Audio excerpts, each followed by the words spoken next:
સુરતની સિવિલ હોસ્પિટલની બીમાર બિલ્ડિંગને ખાલી કરવાની માંગ સાથે ધરણા કાર્યક્રમ યોજવામાં આવ્યો હતો। દક્ષિણ ગુજરાતમાં સૌથી મોટી હોસ્પિટલ સુરતની સિવિલ હોસ્પિટલ છે।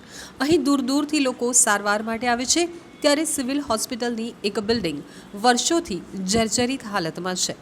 આ બીમાર બિલ્ડિંગને ખાલી કરવા માટે તંત્ર કશું જ કરી રહી નથી, જેથી કાયદા કથા ટીમ દ્વારા ધરણા પ્રદર્શન કરવામાં આવી રહ્યા છે।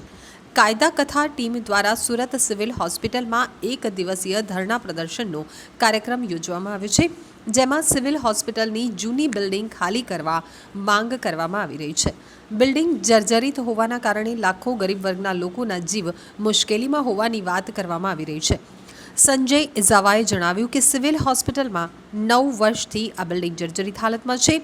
ઓટી ચાલે છે, વોર્ડમાં દર્દીઓ દાખલ છે, પંખા પડે છે, પોપડા પડે છે, તેમ છતાં તેને બંધ કરવામાં આવતી નથી, જેથી અમે 60 દિવસ સુધી રજૂઆતો કર્યા બાદ ધરણા ઉપર બેઠા છીએ। કાયદા કથા ટીમ દ્વારા તાત્કાલિક માંગ કરવામાં આવી છે કે આ બિલ્ડિંગને ખાલી કરી દેવી જોઈએ।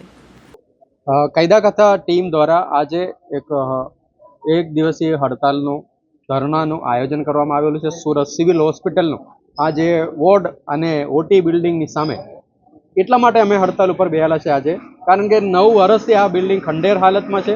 9 વર્ષથી આ બિલ્ડિંગને ખંડેર જાહેર કરવામાં આવેલું છે, છતાં પણ આજના દિવસે પણ એનો સારવાર અંદર ચાલી રહ્યા છે, ઓટી થઈ રહ્યા છે અને વોર્ડની અંદર દર્દીઓ દાખલ છે।